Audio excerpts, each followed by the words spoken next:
Okay, so I'm gonna kind of start real quick, and everybody can get food at the same time, but Mitch, I'll have you introduce. Okay, at this point, the meeting is about composting and recycling and what we're gonna do at Hilo Mill. Later on, if you guys want to turn it into an incinerator meeting on the next meeting, you may. But this is not about incineration, okay? This is about how we move forward as a community to do composting, recycling, and what's happening in our community. Because tomorrow I meet with a group called Honoka'a, and they're based actually out of Hilo, but they have a Kona office as well, and I think, you guys know who they are. I think Bobby got to meet with them as well.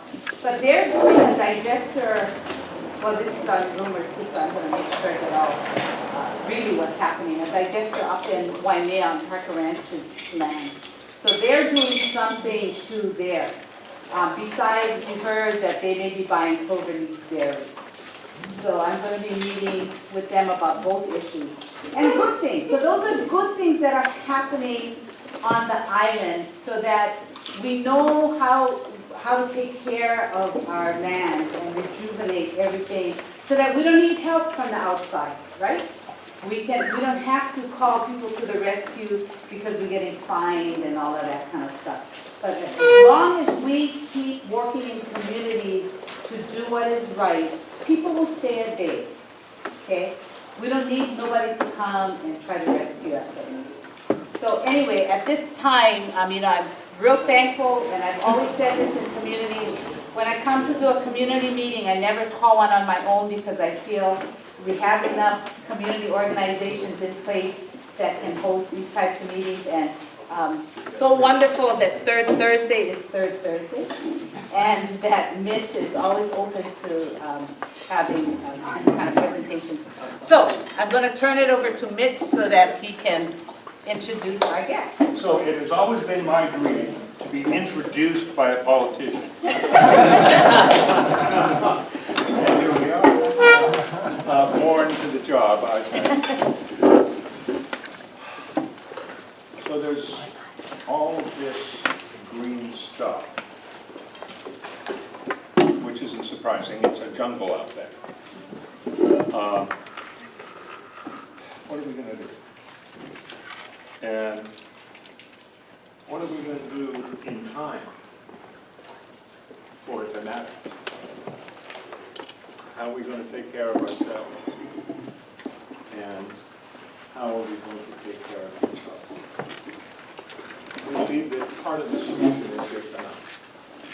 No, but a good piece. Let's learn about it. Now, it's a little different tonight. You might have noticed that we started early.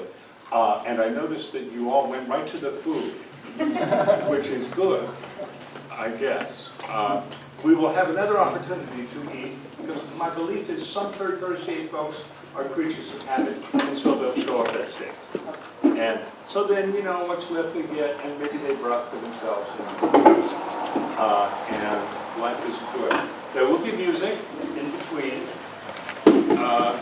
We used to call those entr'actes back in the day, well, long before I was born.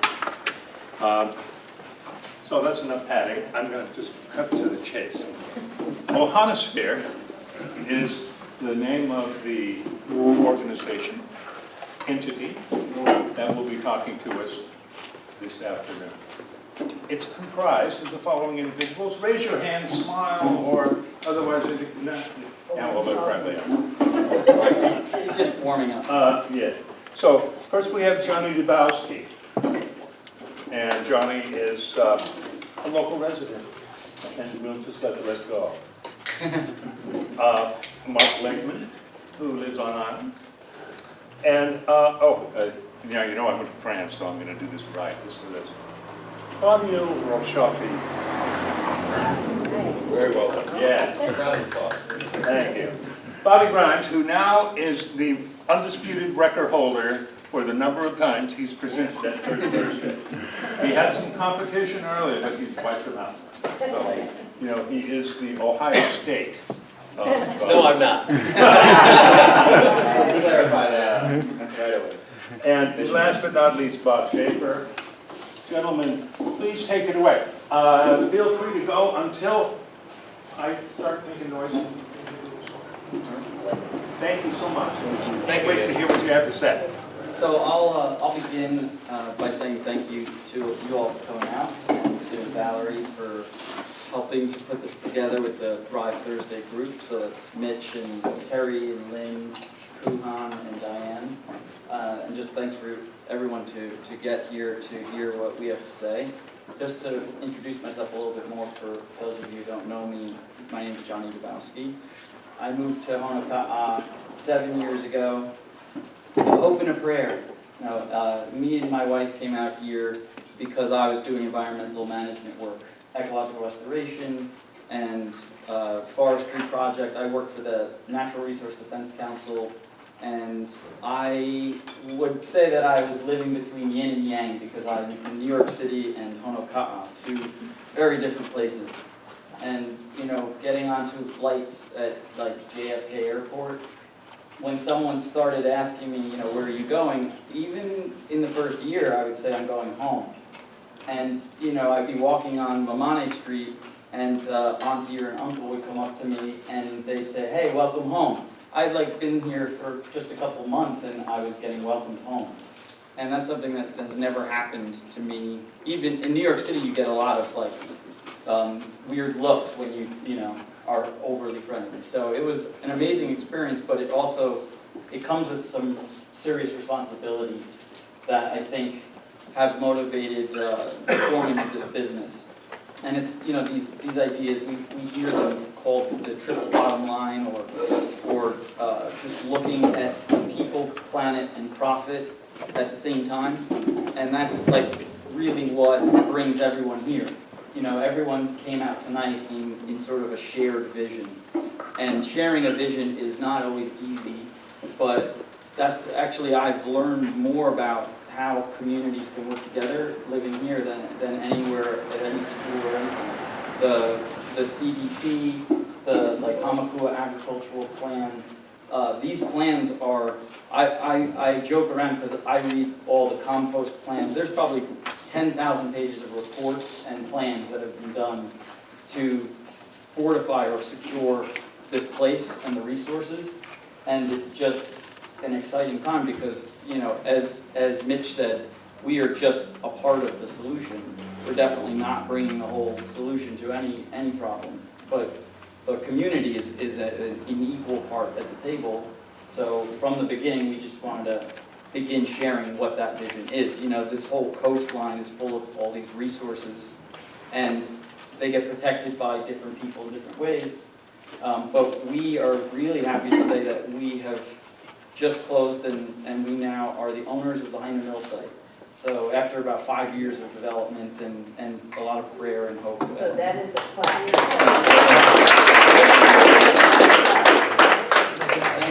So it's, you know, that's just been a long journey, and what made that journey possible was the project has all the right elements, and it's focused on composting and ecological restoration and all of the things I mentioned, but it begins with the sense of this place, you know, the sugar industry and its effects on the economy and agriculture and the environment.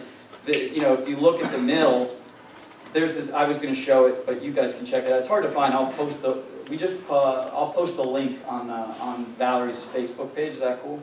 Yeah. There's like a Google engine for Google Earth. You guys know what the Landsat satellite is like? Been taking pictures for 50 years, and they just imported all of the satellite data of the forest cover and vegetative cover, so you can zoom in on the Hamakua coast and watch about 45 years of chronological time and see the biomass like being harvested and planted, and you see the eucalyptus come up, and it's like this crazy compacted story. And that story centers really around the sugar mills. And the mill in our town, as you know, was the last of those. It started as this, you know, sort of spread out system, and over time it got more and more centralized, ending with the one mill. But what we discovered, and that's what led to really the core of the project, is that they left something for us, which is just an enormous valuable pile of the sugarcane waste. For 100 years or so, they were dumping it off in the same spot. So it's about 2 million tons of earth products that are just sitting in a pile. And there's a lot of work to be done, but at the core is aggregate and gas and topsoil. And Bobby Grimes, who we'll talk to in a sec, did all of these sample holes as we were discovering the project. You get down into it, it's 150 degrees at below 10 feet. We think it's the world's largest compost pile. And we've asked some really smart folks, and no one could find a bigger one.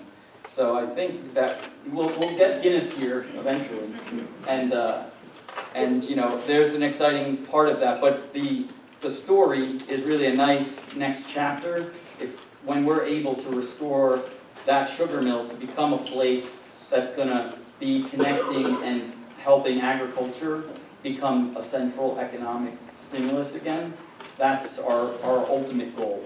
So we have pretty big plans for the next many years, but our baby steps are really just going to be to get the site up and running in the next 2 months, get our permits all completed, present our community plan and our county plan, and that will involve another series of public meetings that we'll let you guys know about, and then we'll begin accepting green waste. And within the first year, we'll start accepting food waste. And the capacity of that mill, as you can imagine, is large. I mean, it could take in as much organic waste as is created on the island. In any given day, we could handle 300-400 tons of these various waste products. We'll turn it over to some of the excellent team that is what makes this project happen. And they can speak to the specifics of that in our process, and I'm sure there's lots of questions about that. It's a closed process, and I've had a lot of time to think about it with all of these excellent people as we've raised the money to do all of this. So, but the thing that I think is exciting for me is that we're going to start a community board as well. And we're going to put aside $1 from every ton that we take in into a community fund that'll go to more of these programs. We're going to have an agricultural business accelerator, like an incubator kind of thing, to stimulate green jobs in that realm, and academy to just teach some of the skills that maybe aren't available right now, so that the kids from Honoka'a Middle High School don't have to schlep all the way to Kona to work every day. And just from working at the Honoka'a Youth Center, I know that there's a lot of kids that would love to go into farming, but they just don't see how they could economically because they don't have the tools to start like the kale chip company. So that's really what we want to do as well, is to give, because it's a lot of space down there. And we'll have machines that can do more than one thing. If we have a bagging machine and someone has a kale farming product that they're not able to, you go to Whole Foods and they charge like $9 for like the littlest bag of kale chips. And that is an easy to make product if you have the resources to do it. So we're going to put up the resources, hopefully. We'll get some ideas out of the students in our community. But really the whole outcome is something that is just beginning. So we're just starting this process. I think I'd like to introduce the team and then we can kind of turn it over into more of a conversation because I can talk all day, but I don't think anyone wants to do that. So I'd like to start on the far left over here with Bobby Grimes. You guys probably don't know anything about him. You probably never, I was saying like most of you have been to his house and living room, but I'll just say that, it's nice to have someone that you work with that is also like a mentor or someone that you look to for real serious guidance on a topic central to you. So when I met Bobby 7 years ago, I just didn't really know anything about biodynamic agriculture. And now I know I really don't know anything about biodynamic agriculture. But along the way, I've learned a lot about how to get there. And so I'm really lucky to have him as our Director of Operations, who will be running the entire facility management and all the moving parts of our aggregate business and our compost business. And that's a twofold thing. Incoming waste, getting like a tipping fee coming in, and then the products we make going out. And then Claudia Rochette Felix, she's got the coolest name, I think, is an old friend and someone I've worked with in many projects. And he has a background in project management and strategic development, and is really helping me and the rest of the team and our investors to look at the big picture, but also make sure that we're paying attention to dotting all the I's and crossing the T's, because as you can imagine, it's a lot of details, and this is something that Claudia is extraordinary at doing, is keeping us focused on what we have right in front of us. Mark Whitman, who is actually the first, my parents met him at a bar mitzvah in Long Island, when I had just moved to Hawaii, I think the first week, and he got a candle lit because he was the person who came the furthest. And my dad, of course, went over to schmooze him and say, hey, my son just moved to Big Island. And within a week we met, and I think we haven't spent more than 6 months without working on a project together since then. At the time, he was the director, the vice president of sales and marketing for the Moanalani Hotel. And since then, he's become an independent marketing consultant. He just wrote a book, and he's really a national, worldwide expert in sustainability marketing and sales. But as marketing and sales on the Big Island is not like marketing and sales everywhere else. So really, Mark has just really great relationships that he's built because of who he is. And I look forward to you guys getting to know him. And Bob Schaefer on the far right is really the most, I've just recently met him, but I've been aware of some of his work, and just in the last couple of days to work with somebody who's so knowledgeable, and yet the way that he speaks is so clear that he's paying attention to what you're asking. It's really great to have that in our midst. So in terms of our compost process, and if I were just sitting here as a community member and not the business, I would want to know all the details about, well, who's done this before in your midst, and what's the process like, and how do we know that you're going to do it the right way? Well, I'm happy to say that Bob Schaefer has done this type of venture and much bigger in San Francisco and in Australia and really all over the world. People look to him for counsel, and we just are so lucky that he lives here and is going to be working with us. And so I guess, rather than turn it back over again to all of our group, why don't we just open up the conversation, and then we can just carry on from there. If you could describe for the folks that came late what this presentation's about again? So the name of our company is called Ohanasphere, and we just bought the Hyman Mill site down at the bottom of Heineken after almost, I'd say 5.5, 6 years of development and fundraising and planning and strategizing. And the intention of the project is to become a green waste and food waste processing facility for making compost and using the existing resource at the site, which is just the world's largest compost pile. Almost 2 million tons of aggregate and gas and soil and compost that was left behind from the sugar days that we're going to process again and make into earth products that we can sell on island instead of the 85% of earth products that we import from the mainland. So. Is this part of the recyclable biocomposting? It's not part of that program. Are you guys going to be involved in that? We hope to be involved with all the different recycling programs on the island. So and the way that recycling is done on the island is through different groups, both public and private. So yeah, it's a really big goal of ours. There's this thing called the Aloha Challenge, which was put into effect last year on a state level, and it's got all these different categories to hit, targets to reach. Waste reduction is one of them, and so there's a lot of push for public-private partnerships now, so we're trying to really be in that mix as much as we can. Not only those partnerships, I think we have various, when we met, we talked about the different sites on the island that are zoned industrial and what we're doing on those sites. Kuhonua, in Papaiako, I'm in Pepikil, thank you very much. And then we have the mill here in Haina, and then we also have the mill in Ohanasphere. So making sure that we all support each other in one way or the other, because we're kind of doing, there's things that you could use from them and they could use from you, and vice versa. So it's all the different types of partnerships when we talk about going green. So. Would the profit help donate to encouraging recycling, more recycling in different ways? Yeah, Or is this a private venture? Ours is a private venture, but the county, correct me if I'm wrong, I think it's like $6.7 million the county spent on like 70 programs through 10 contractors that work to encourage recycling. Did I get those numbers right? yeah. And we're going to be doing more with the county. We'll come out, if I need to come out with the environmental management group and the mayor sooner than later. But we already met with them as well as far as them sharing their green waste plan.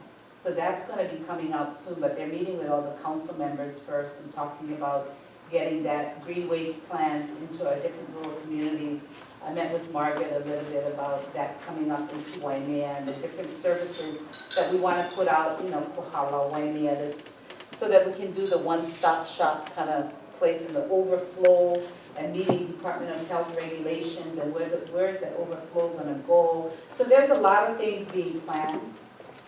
So if you're worried about just one company, we're working with everybody who's, and they will be, looking at working and partnering up with as many people as possible in different ways. I cannot say which way because it depends what kind of businesses are out there and doing what.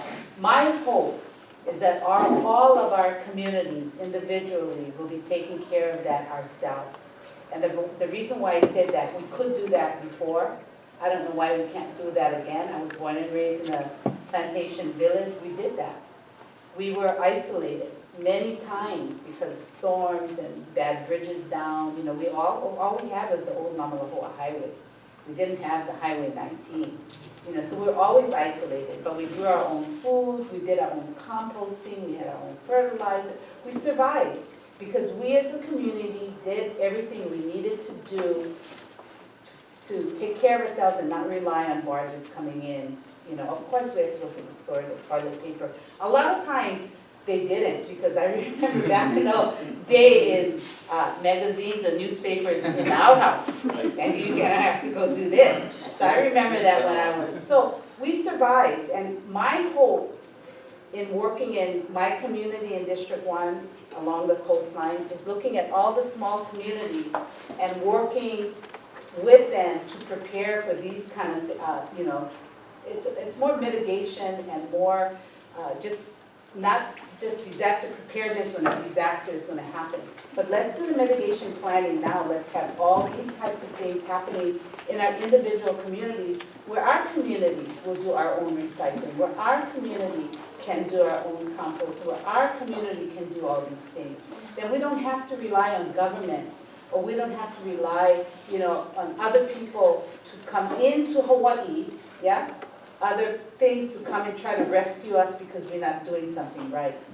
So and I think in Honoka'a and in Hamakua, we have a strong base. And, I really got to congratulate, honestly, the Third Thursday Thrive group. Yeah. They have, since that has started, this has been the group. So when we talked about Ohanasphere coming, the automatic connection was for me to connect with this community group, because they're moving in that direction, and that's what their discussions are about, So that's where, and for me as a representative, that's what I would like to see. Then we don't have to be contracting. These people, I'm looking at Ohanasphere saving the county hundreds and thousands of dollars, so that we don't have to do composting, or we don't have to contract out for somebody to do composting. I just wonder about the level of cost it takes to recycle the plastics and the metals and all that, and how to bring in money from other materials. That's another conversation. That's for maybe at the next conversation we can have. Tonight, this conversation right here is about what they're doing, which is the composting and the recycling of the food product and that kind of stuff. We're not doing plastics, that kind of thing. So that, we can save that conversation for another time, but this one here is focused on the composting and the recycling of food products. Mitch? Thank you. I'm very excited to hear about these things, and I'm sorry I'm a little slow. So, I'd like to ask about the mechanics. Can I speak to the process? Let's please describe. Let me describe what's going to happen there. Thank you. Because this will allow you to have more informed questions and give me a background of what's going on. So there was conveyor belts coming out of the back of the sugarcane mill. Primarily, the story likes to go, there's three. There was really two. There was one that came out with soil and one came out with bagasse. And they piled up, and there were bulldozers that pushed them into a big ravine that's back there. We might call it a big gulch now, but it's actually a much wider plateau. The rocks came out another part of the plant as they were getting washed. The sugarcane was harvested in such a manner that it brought a tremendous amount of soil with it. And we know from Honoka'a that anywhere you dig soil up, you're going to get the poha, you're going to get the rock. So it got washed. Soil went one way, rock went one way, then the bagasse came out and also got piled up. And the bagasse is the roots, the skins, and after the sugarcane gets washed, it gets cut and steamed, and then it gets run through rollers to get the juice out. But the white stuff, the pulp, that's the bagasse. And they made just, it's unimaginable how large of an operation this was. So these dozers were primarily, let's say, for 80 years, and pushed this layered soil, rock, bagasse, soil, and they would cover the bagasse with soil. The rock was just back the trucks up and dump it. That's actually how that happened. And then the bulldozers would push it. So this is a layered compost pile. It's about 28 acres in diameter, and it's around 150 feet deep, something of that nature in the middle. It's somewhere between, there's a lot of numbers thrown around, but I'm going to say that's accessible to us between 1.5 and 1.9 million cubic meters or cubic yards of compost. Bobby, where is it? It is directly below the A-frame building, the large A-frame building. Makai.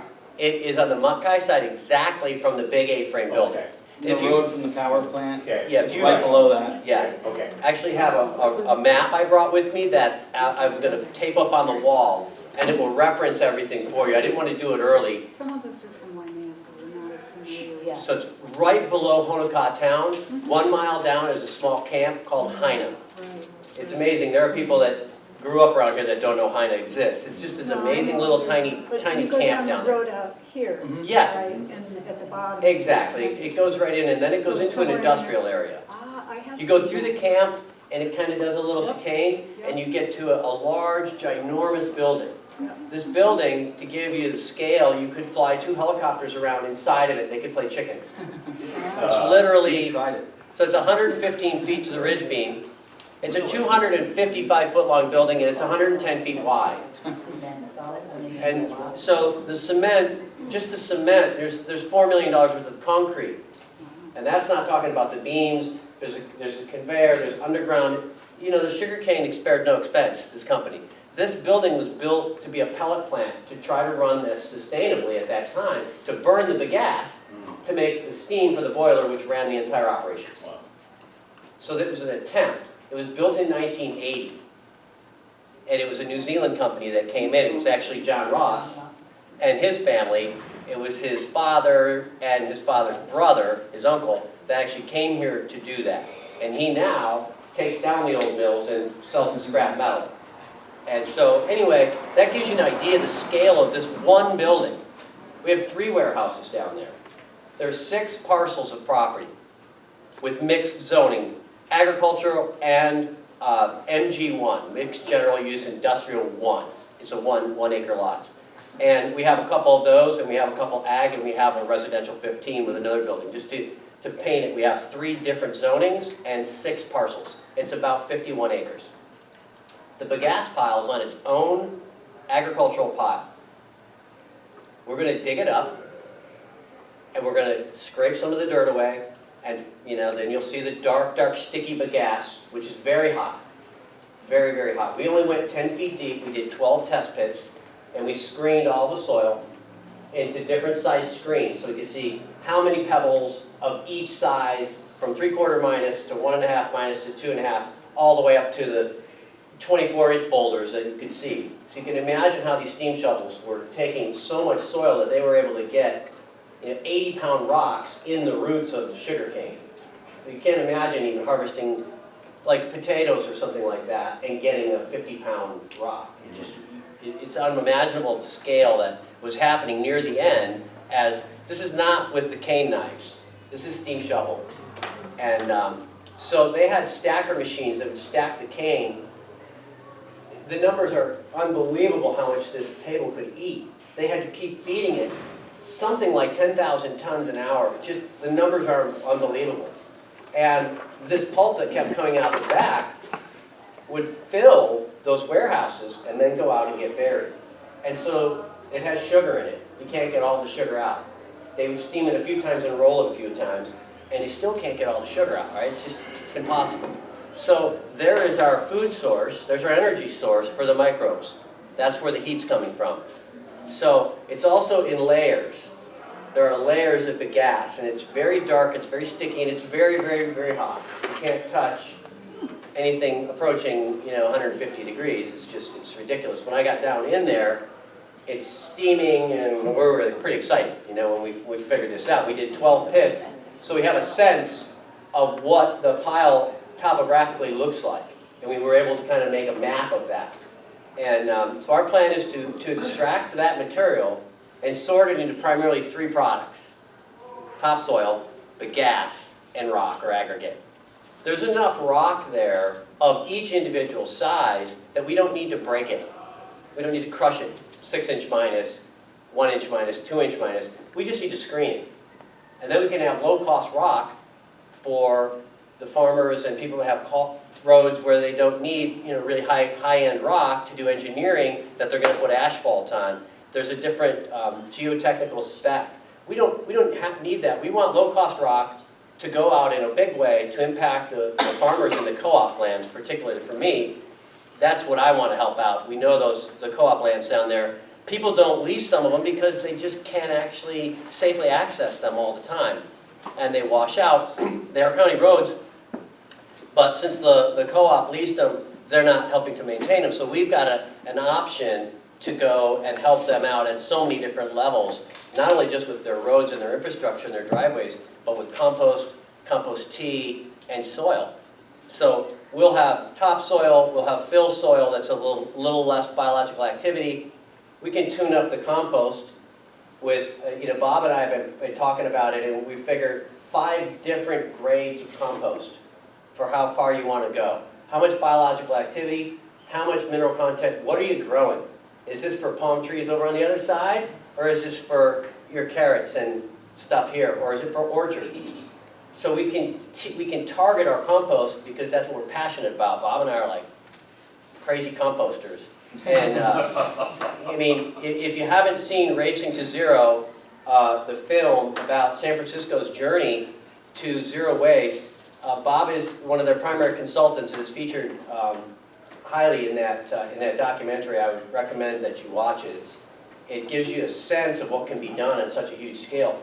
But we're going to separate this material and bring it into our A-frame, and we're going to compost the bagasse, and once it's partially broken down, we're going to feed it to large continuous flow reactors of vermicomposting worms. So we'll have like an industrial scale worm bin where the vermicompost just comes right out the bottom, which vermicompost is super incredible. As you guys have probably seen in some of my talks, I kind of go crazy on the vermicompost, but what it has is it has these hormones that regular compost just doesn't have. It has the GA3s and the GA4s, which are plant growth stimulators. That's why it's such an amazing product. We'll have it on a large scale, so we could actually add 10% into our compost without having the normal extreme cost of the VC, because it's usually in a smaller situation. So that will help finish our bagasse. then the bagasse itself could finish into another compost for another purpose. And our green waste can go either fully into compost or partially and then go to some worms. So we can play and see what is the vermicompost coming out like? What is it testing out? What are our growth trials? So we have agricultural trials on our ag parcels, as well as educational aspects. And so that's really kind of the asset pile that's down there is so large that we could keep digging on it. And if we can get the green waste and the food waste, you can see we're adding more energy, we're adding more carbon, and we're able to just, it's like the ultimate gourmet. We can make composts for all the different resources that we need. And the whole certification process for compost to make sure that it meets certain requirements for health and safety and for quality will predicate us having a soil lab on the site.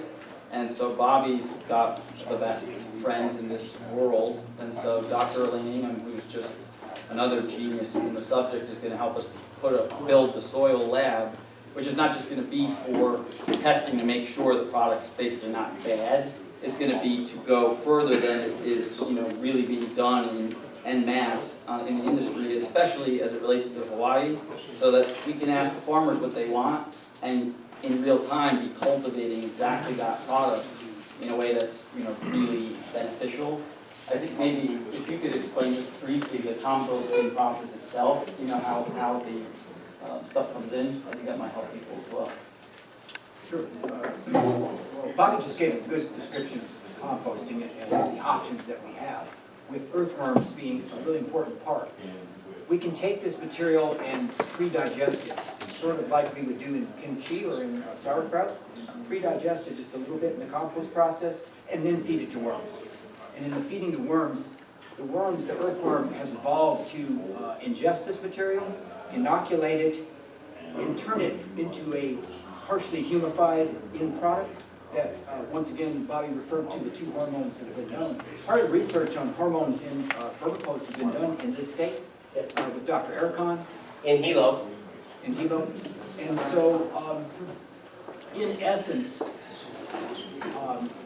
the site is very favorable for composting.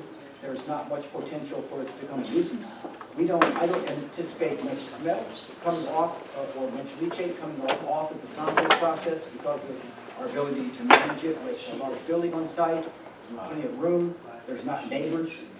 And so the site is really very favorable. And then with the large deposit of the very interesting material that's been, the gas that's been put there over many years, it's a fairly ideal compost site and situation. Certainly, to the degree we can, the company seeks to bring in other materials, other green waste, food scraps, etc., as these would fit with the process very easily. And so, us involved in compost, this is exciting. It has the potential both mechanically, physically as far as location, and in terms of feedstock, which would be what we feed to the animals. As a composter, basically I raise bacteria and fungi and earthworms. We really don't compost. I can't make compost myself. But I can manage bacteria and fungi. I can manage earthworms to put them in an environmental condition that's favorable for them. And so really, we will become farmers of a very large population of very little animals that we employ and feed and coax through the process to make an end product that we can apply back out to the farming soils in Hawaii that are very, very much in a moderate state of health, maybe even correctly put in a low state of health. From years of farming, it tends to bring the health of soils down, and as we hear witness to what happened to a lot of at least the cane land, the soil literally was removed in the harvesting process. This would be equivalent to us taking off a little skin each day. Where does that put you after a while? Poor health. And so we need compost in this community. I've been here working for 20 years. I live here on island also. And I can tell you from my own experience and from volumes of studies that have been done, these soils need compost. I think most of us are here because we're very concerned about the need to have waste reduction on our island. And so, of course, composting directly fits into that. But what I think, and what you're saying is biochemically perfect. It sounds like a perfect way for us to really tap into one of the greatest resources I've ever heard of for compost. But I don't see how it's going to reduce the waste stream, and I guess it's not. And I'll tell you, I mean, just because it interfaces well with grains, food scraps, and green waste doesn't mean it's going to happen without an aggressive education program. For example, I was at the transfer station with all my things divided up to recycle, and I saw a JJ's meat market truck guy, and he had literally the whole back of this truck was filled with folded up cardboard boxes that he was putting into the regular, dump trucks. Then 2 pickup trucks behind him, and then I stopped him. I said, no, you just put it over there across where the cardboard is. And he says, I don't have time for that, I don't get paid enough for that. The guy in back of them had a pickup truck full of green waste. The pickup truck in back had a pickup truck full of green waste. I went to the first pickup truck guy and I said, did you know you can put your green waste over there? He said, oh really? I go, yeah, so then we can recycle it because we have to reduce our waste stream. And I explained the need to do that. And then he happily went and, Where is this at? Which transfer station has a green? Honoka'a. There was a big pile of Christmas trees. Oh, that's just Christmas trees. That's They just don't- Christmas trees. Oh, okay. They don't We don't See, have a green I'm waste. not even educated. Okay. So obviously, so I think the reason why this is a community meeting is because we care about reducing the waste stream. I think you guys have like an A+, 5-star private enterprise, but how is that really going to reduce the waste stream? Sure, yeah. For just 1 second, I wanted to address this because my job for Recology in San Francisco is largely about education. If you want to get into education, get into composting. Because composting will not happen without education. I cannot sustain a program in San Francisco without constant, citywide efforts to educate. San Francisco has the most advanced recycling and composting operation on earth right now. And I'll tell you, from my own experience, I work with them every day.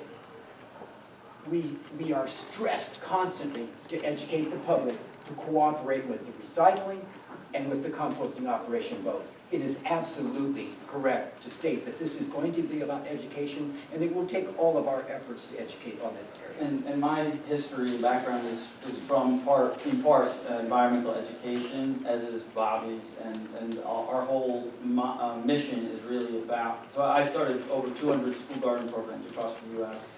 and worked with the NRDC to put out over 1 million calls to action of actual hands-on daily projects in the schools. And, the county has spent a lot of money on recycling education programs, But so without what- without the facility to focus the efforts on compost and the food waste and green waste, it's hard to go all the way. And just to address your point on reducing the waste stream, so the estimates are somewhere between 35 and 50% of what goes into the landfill is organic waste, which can be composted. So just our project coming online will open up this alternate channel where all of that can come out of the waste stream into our processing facility and then back into the community as products that are full of the vitality that's missing in the soil. But if you're a private enterprise, what's your incentive? We get paid to process the waste at a cost less than what's being paid now at the landfill. And we're selling the earth products at an even cost to what's being imported from the mainland, but our products are made locally and with a lot more vitality.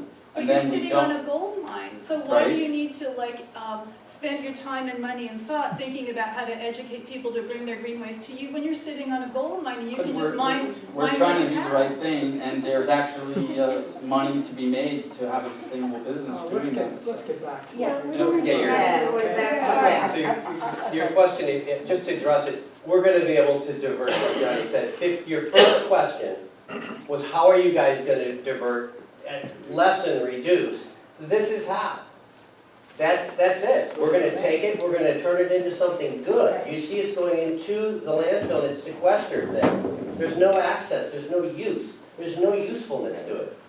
we're gonna put it back out in the community as a useful product. So that answers the question. We could reduce 50% of what's going into the landfill right now.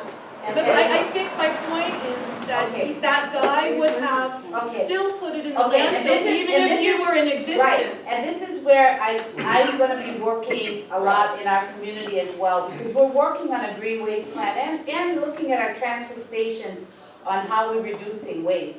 Now, communities, and you live in this community, so I hope, at that point, I talked earlier before you were here, that the whole, my whole goal is to make sure that if we become isolated as community, in our community, that we can be sustainable ourselves.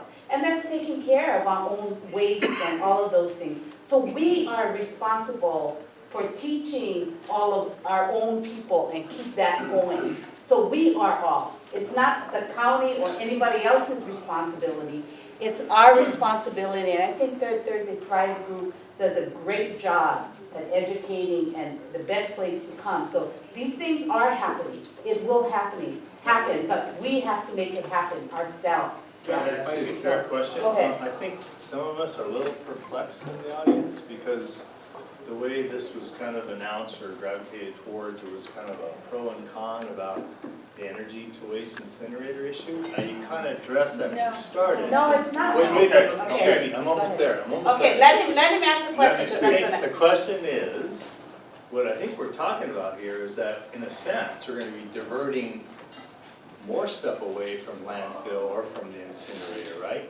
So in a long story short, is What this... incinerator are you talking Well, about? We don't have an incinerator. Some of us thought that this conversation, this meeting tonight was gonna be about kind of the pros and cons of the No, waste energy. no, no. Right, so you kind of made that clear, and we Yeah, appreciate that. thank you. So here's the question. Is what these gentlemen, this venture about, helping to divert less stuff that's gonna have to be burned? We're not, is there? No, I'm not something saying you gonna guys be are, burned? but the concept of the Of incinerator and course, waste energy. so that's, is that's why at the beginning of this meeting, I said also, this is great what's happening in each community. Because we keep those big businesses from wanting to come and rescue us, yeah? That we don't need to be rescued by people like that. I talked about even GMO. The soils have been depleted in the nutrients and farmers are going to help us, scientists, because something got to be done, so they're introducing all of this stuff. But if we're doing these kind of things, we don't need those kind of stuff because we're building the nutrients back in our soil. We don't need the scientific, let's trick this, go this way, and let's put, that's what we need to do as community. And that's why we're a strong community. We're doing these things. We're working it out so that we don't need people to come and rescue us. We can survive on our own as we did back in the day when I grew up. Period. I just have one quick- Okay, wait, hang on one second. I have to speak. Okay, go ahead. The program for tonight is two separate, as was said earlier. I own the responsibility for the mixed message because I had an organizational hiccup myself. And so those of us that may have had the confusion that you reflected, I own that. And it's not because of these folks or because of the next folks, it's because of me. And That conversation sorry. is coming. Yeah. She's had her hand up, she's Hang had on her hand one up for a long second. time. Go ahead. I really want to hear from you guys more about the actual steps that are coming, because what you said is yay, we're 2 months away from starting, so I want to hear what startup is, and I am interested in the economic structure of it, such that are you going to start with, you've got this huge pile of compost, so is the first phase going to just be working with the stuff that's there? When will we be putting the food there, and how will that happen? And I live in Waimea, 10 miles away. Am I going to be bringing stuff here? Can you address that? I think it's very exciting, and I want to hear from you guys. So the whole process begins first with the county planning process and the permitting process, which kind of happen in parallel. And the county planning process begins with our submission of a county plan, or our plan for the business, which is a public record, and it shows the flow of the business and where the trucks are going to go, and all the things that cover most of the concerns that you might have. And that is submitted in addition to us filing for the permits that are required to do the business. Permits with the Department of Health are relating to health and safety concerns. Food waste has a lot more rigorous permitting requirements to work with in really any capacity than green waste. And so really, we're using the permitting, chronological order of the permitting as a guide for our bringing things online. So to get to the place where we'll be able to accept food waste is much further along and towards the end of the first year. And the green waste part is the very first thing that we're able to do in the processing side. But what Bobby described to you first about handling the existing pile that's there, as soon as we have our certificate of occupancy and our wastewater management plan has been approved and all of those more basic permits, we can begin that operation right away. So I would think within the next two to 3 months that part will be coming online. But also these plans will be mapped out, and we're going to have another set of meetings where we'll publish it in the newspaper and we'll get word out through this awesome venture so that you guys can come to a specific meeting that's just dedicated to the plan. What would be the immediate output of, where would that immediate output of compost that you will first generate, where will that go, how will that be distributed or sold? So there's like 85% of the earth products that are bought in Hawaii are imported from the mainland. So we're going to be replacing, we hope to be replacing that market without the vast environmental and economic impact of shipping.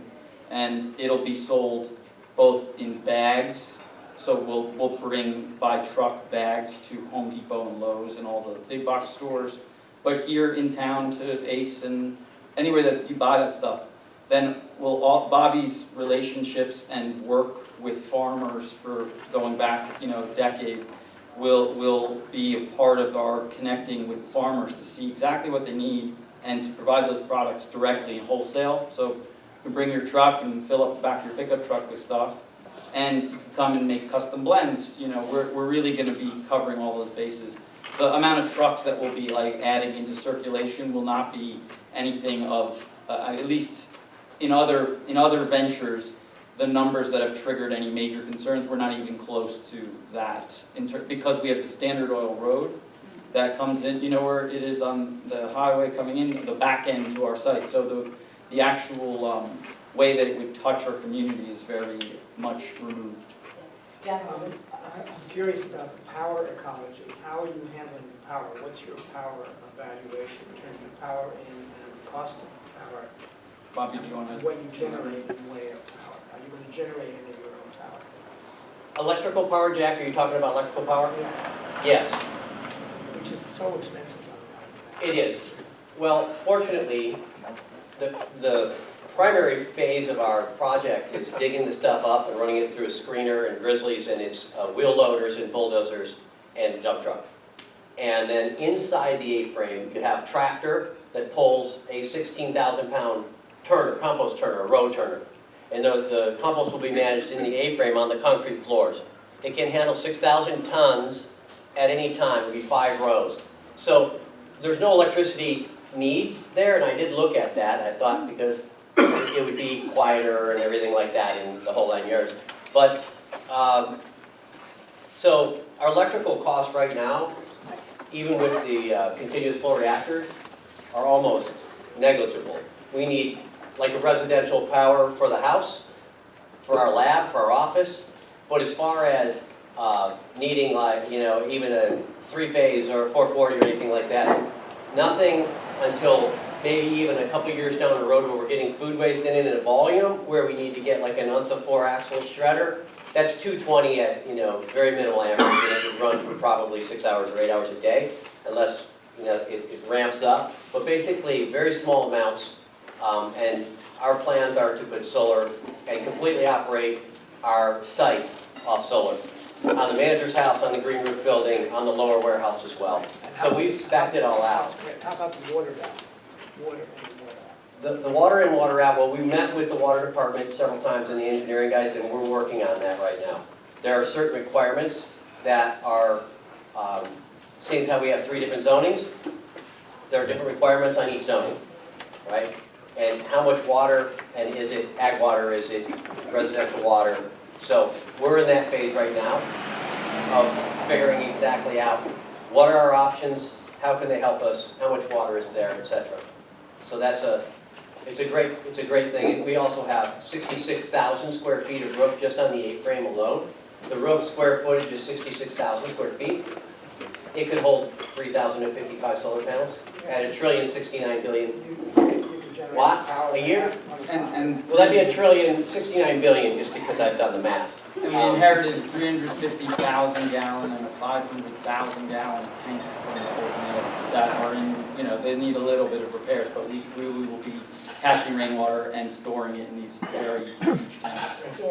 How do you envision locals getting their green waste to you? Because I'm like her, I see truck after truck after truck of green waste going in. So that's an easy place for people to get to. You're a little harder. No, well, you won't be coming to our site. Okay. We're planning, and we're already in negotiations to partner to the 2 big places where people are really upset, Waimea and Honoka'a. Why do we have green waste bins? It just wasn't in the consciousness, it wasn't in the budget yet. We're going to partner with them, and our goal is to have someone there, an educator there, someone that's paid, that says, green waste here. Oh, by the way, you have a piece of metal in there, right? It's not allowed. It's like Bob said. It's education, and it's a little bit of give, you know, it's like, hey, landscaper, we see you filling up. I live here. I see it. They fill it to the top, right? And it's all going to the dump. So ours is every transfer station has a dedicated green waste with a crusher inside of it, not a shredder, but a crusher, just like they've got, so we can compact it. All right, move it over. They Move can it over. pull Keep their filling it. trucks up to it and just shove it Dump it out. right in there. How does that That's our happen? goal. Well, it's a political and an education thing, right? And it's willpower, and it's the fact that we've got the willpower and the financial willpower to help move that forward. So It'll have to go out to RFP, the and then collection we'll of have to- green waste, Gotta go out to bid. Yeah, yes, it'll have to go out to RFP and we'll have to Whatever, bid. they're asking me what's our dream, Even what's my dream? even if it goes out to RFP, how wonderful, whoever does Exactly. it, Someone's gonna do somebody's it. gonna be doing it. That's how it's gonna happen. We're gonna get will be what we know we need. Okay. We need a to place a to live. collection operation. Right. And they will be paid through your efforts? We will not sub it, we will be managing the, you know, we may subcontract out the educational portion or something like that, but we'll be responsible. And those are some mechanics that we Yes, haven't worked out yet. So that's a story that I was really interested in hearing. How does the green waste get to your site to go into the composting process? So we're not going into the trucking business, you know, we're not going into the trucking business as like the head trucking of this operation. We're gonna work with existing waste haulers, and depending on how these deals ebb out, because we are just starting. January 1st is the first day we were able to begin real talks. I'm So, only wanting to keep the conversation realistic. oh, absolutely. Right, is in fact, the collection of green waste in the plan, and how does it happen? I had not understood that. So it's going to be dropped at our site by the waste haulers. They'll come in, they'll get weighed before and after, The they'll people dump that are it. currently hauling the garbage. Correct. And there, you know, our community growing up, and still in China, if you notice, people are coming and dumping green Yeah. waste on your property already. Exactly. I mean, they've always done it. We've always, that's, when we lived in the neighborhood, my sister lived right down here in Haina, that's what they would do. So it's like, when you guys bought the place and saying what you were gonna do, it's like, whoa, welcome Right, home. it's the nice, You it's know, the natural yeah, use we're of the gonna go site. back to doing that. Yeah, exactly. You know, so a lot of you who are not familiar with that, Get did rid of it. it. Go ahead. I have a I can question take about it to you. One question. green waste contamination. You've got to really address that, because this green waste that's coming in from all over the island is contaminated with pesticides, herbicides, fire ants, all that kind of stuff. People, this is one of the things that put that guy going down Kauai High Road out of business. he claimed, you know, Dave. yeah, Dave, okay, Dave, the chicken farm. He had all these chicken coops, and he was gonna put the furrows of green waste inside there and inoculate them and all that kind of stuff. He did go out of business. I guess he's going out of business. Well, there are many other reasons, and we can talk about it offline, but that's not what really went down, but it's. Maybe we can talk, Yeah. and Bob, can you talk about our process of contamination? Yeah. Okay, so it's really important always to have this conversation about, okay, so we're taking materials that are, forgive me, non-organic. They could have pesticide, herbicide, or other materials in them, and we're putting them into a compost process, and we want the end product to be clean, because we're going to apply it to soils, we're going to touch it with our hands. It's been well established now in 200 or so cities around the world and in the US and in San Francisco for 10 years.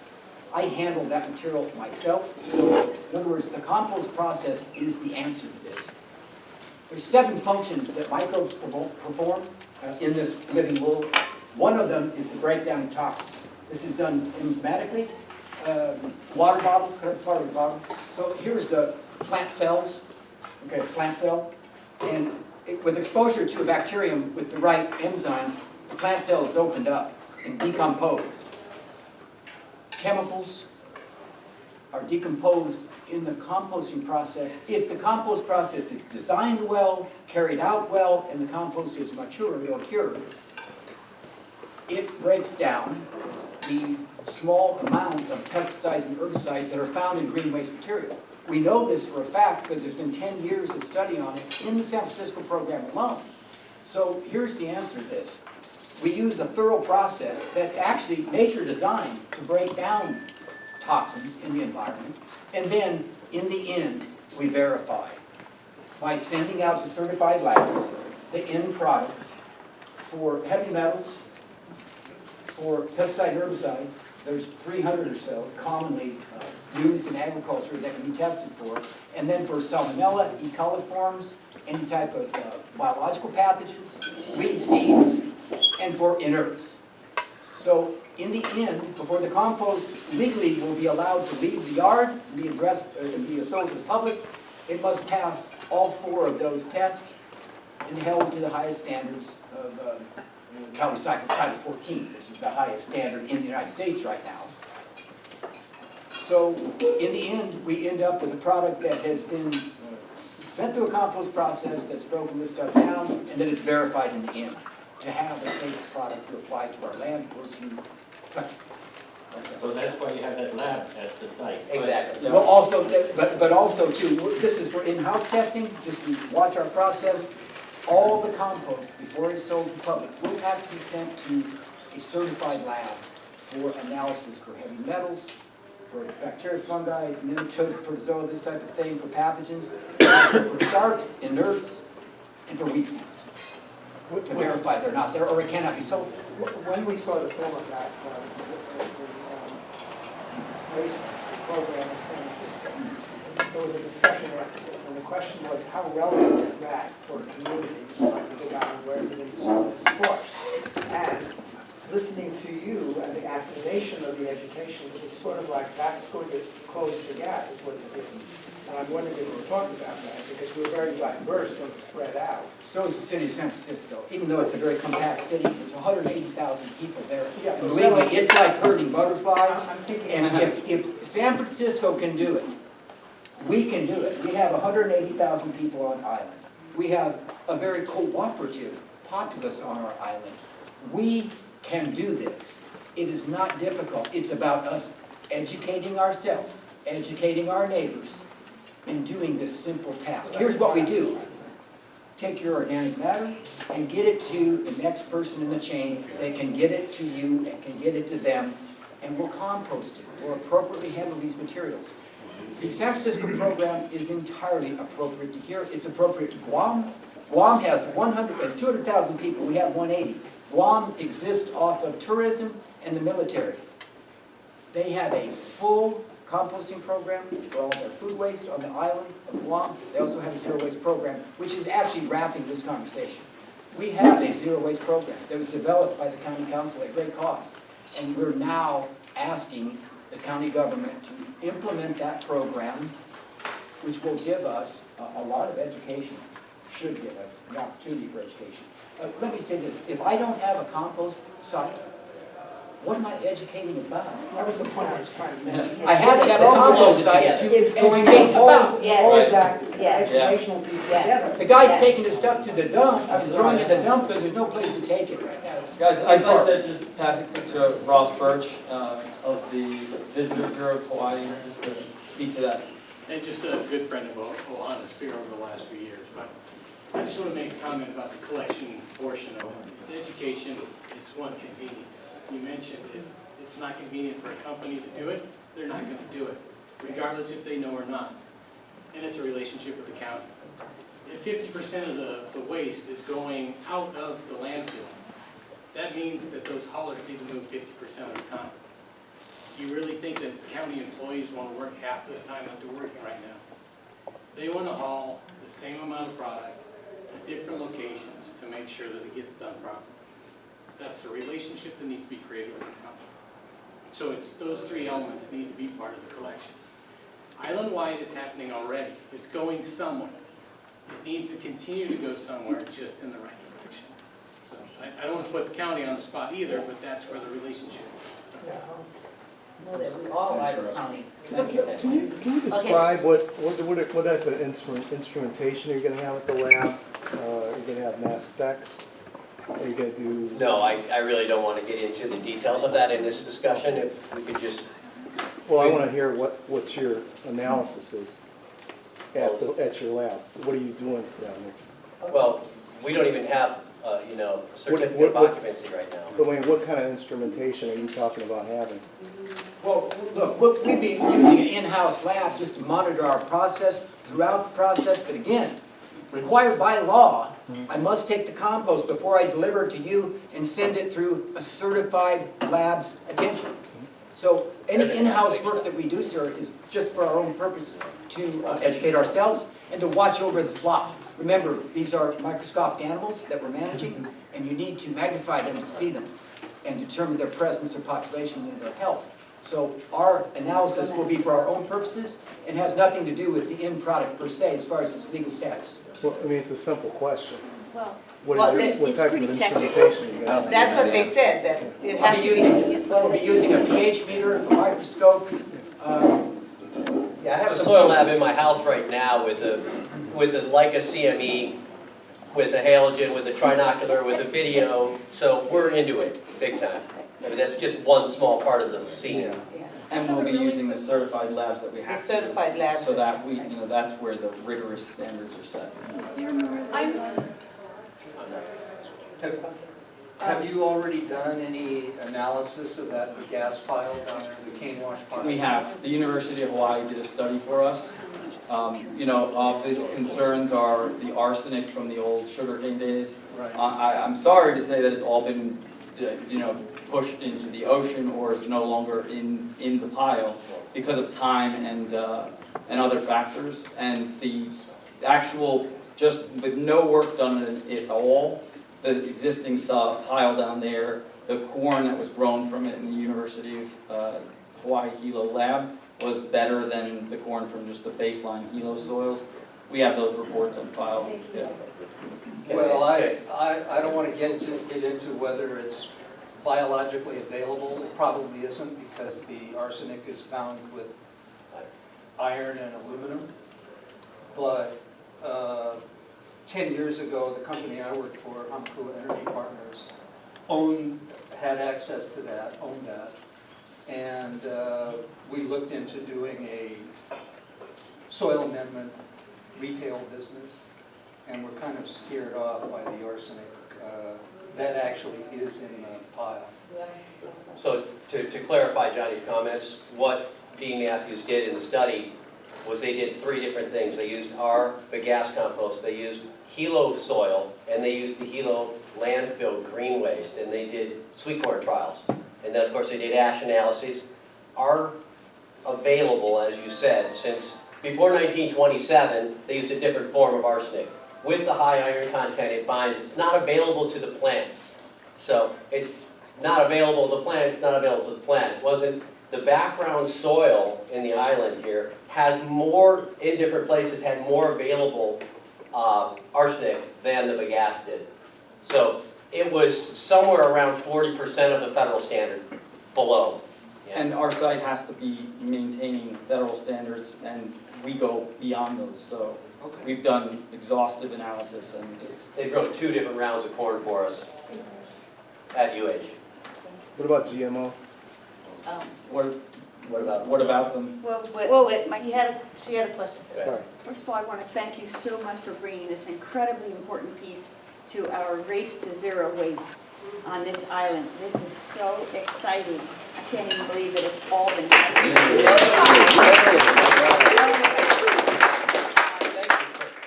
Oh, yes, I just say, I'm just overwhelmed with this information. Is there anything else that we need to know that you wanted to tell us? Because we're asking a lot of the same questions. Is there anything more? One more thing. So regarding the education and just how we really make this business of ours something that's beyond just our donating $1 a ton to the community, I developed software and other tools for education. So we developed something around the Honoka'a methods and engineering system of our, past here in Hawaii, where each region is really trying to handle its own needs from within the sustainable resources of that region.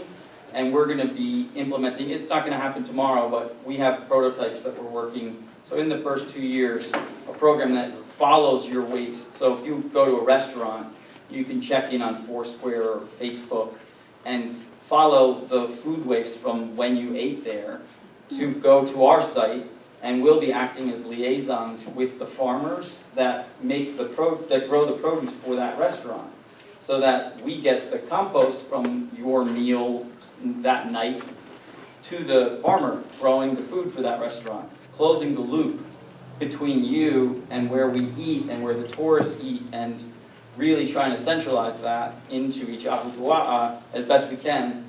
And that brings the awareness, which is an equal part of education, so that, because when you look at how many people are on this island, if as individuals we each are aware of where our food waste and green waste is going, we can at least have, that clear path, and once that begins, that will help a lot more education happen. Education is going to be accelerated. Yeah. That's a quick question. I'm not really educated in this topic, but I was wondering, with this push with all this new for farmers, do you think this is going to inhibit GMO possibility on this island? I would think so, yeah, because what we're doing is directly going to compete with their interests, because this is all natural, all organic, and full of vitality, and the things that GMO strips from farming, we're bringing back in so that farmers wouldn't even think twice to use GMO because they won't have to. Yeah. And I think this is what we said earlier too. We need to keep doing these kind of things to keep those people at bay, yeah? So, yeah, we're gonna get a cutoff call right now, but Christine Kubak, go ahead. Hi, so I'm Christine, I work for Recycle Hawaii. I'm so excited to learn about what you're doing. And I'm going to make a suggestion, though, that it would be good for you to network with other people and other ideas, because we're very strongly right now promoting the idea that we have some sort of robust composting program. Green waste is one thing, composting is another. But a lot of the model that we're looking at and advocating is that the green waste and food scraps would stay in the community. And what I hear you saying is that in addition to this resource that you have there, you're looking at organic materials coming in from other parts of the island. I think it would work really well for Waimea and Honoka'a. But for instance, the Puna community and Hilo, we're really advocating that those resources would stay there and get composted and processed there instead of getting trucked to Honoka'a and then. And I think that's what's going to happen. And if you look at the green waste program for the county, and what we've been working on is basically just that. What I've said earlier is making sure that we can maintain and be sustainable in our community. So that is our goal. We're not moving away from that. Composting too. Yeah. So, we're not just green waste being collected in that community, but the food scraps and then also the compostable dinnerware and things like that could be processed there. Well, So I networking appreciate with that. other And Sam Robinson and Noah Dodd are working with Margaret Willie's office right now, and we are on a grant contract with research and development to kind of come up with this idea, this picture of what would an island-wide composting organics diversion program look like. And I think it would be really good if you would check in with them and just sort of Well, share we're working with, they're working with the county. That's why I had them, we met with environmental management, we're meeting with everybody. So I just want to assure you guys that that's why we're going to different communities as well. But we're meeting with the county, we're part of what we're looking at. I'm part of the county council, Christine, too. So I'm concerned about making sure that we have it island-wide. And when I talked about earlier, I don't know if you were here, but if we become isolated, each community becomes isolated, I would like to see what we have here in Honoka'a around the entire island as well. So that is the goal, and I think that is a goal for the mayor too, because we're talking about doing those stations in Kohala and Waimea, and you know, if there is, like in Puanahulu right now, there's an overflow, and the Department of Health is ready to you know, send us a fine because we're over the amount, and now we're having to truck it from Kona to Hilo, when maybe the county could save money and they could go up and go get the overflow or something, you know. So it's saving. What we're looking at as a county is how do we save money and not rely on county government, which is all of us in our pockets, to be paying this out and contracting it out, even maybe not even doing, I would like to see contracts go away. I'd like to see the communities, you know, my green waste go down, I think we'll drop them off, you guys do whatever you want with it, I just got rid of it, you know. Go dump it somewhere in my community and somebody can help organize that, and that's a lot of education and stuff, but then we do away with the county having to pay. And you know as well, because the county has a lot of contracts with you guys that have paid you guys a lot of money. So it's costing people a lot of money. What we're trying to do, or what I'd like to see, is reduce that cost So and have the isn't there communities also do it. a general law of diminishing return that says, why would I carry my green waste from Puna to Kua? Yes. Right. I ain't gonna do that. Right. Because it's too, so it's a total natural. Right, and we don't want the thing county to- to do it on our behalf. Exactly. Yeah. And course, just so, it sounds like because we're- it sounds like we're out of time, so we're here in this community. We just got an office on Mamane Street next to Huli Sue's. I'm gonna stick around, oh, I'm sorry, Hula Moon. Hula Moon. Yeah. But I just want to tell you, when I got word that Heina Mill, we were gonna start doing this at Heina Mill, it was so exciting. Because a lot of the community, a lot of them that I don't see here tonight as well, that live in that community, that would have a direct impact, ecstatic. Because back in the day, you had industrial zone areas where people, you built the town around it because people could go to work. The jobs were there. Now we have to take the bus going down to Manalani to work, or even to Kona. You know, it's very difficult for our people. So this is bringing it back home and moving in the right direction. So like I said before, so we keep the big bio companies at bay so that they don't feel that they have to come and rescue us, because we're not going to need to be rescued anymore. Yeah. How much employment would you imagine coming out of this? We're gonna be hiring 12 people initially, going up to about 20 in the first 2 years, and then there's plans for for projects that will be self-supporting. So we're really looking to stimulate agricultural businesses through these incubator process. Right, and I think, you know, no, that's it. And I think what's important too is the partnerships that they're going to be creating, because already with the Puelo School and the wonderful job that Donna Mitz did is bringing it far back, and now we want to make sure that we keep that kind of things going on in the school and that's where education starts, at that level. So they will be working with the schools and gardening projects and having, you know, classes down there. So I know they got a goal. I just want to ask, are we going to stay for the recycling? Yeah, I'm gonna be here if you wanna talk to me. Anyway, Yes. So anyway, welcome back to our community.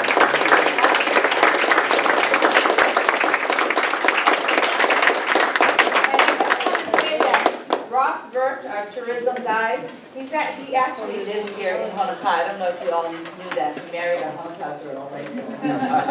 Borrego family. Then also your grandparents lived right in Hilo, so right above the mill. So we grew up in the sugarcane camps, and we know what it's about to be self-sustainable. So you gotta go back to basics, and I think we have a crew here that's gonna start taking us there.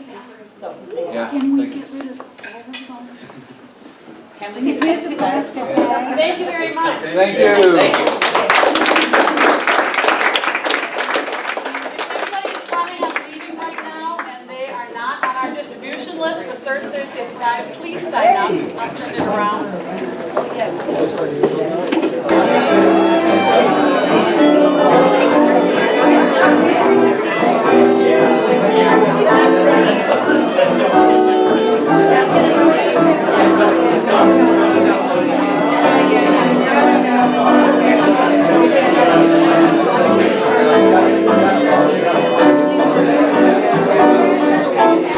Thank you.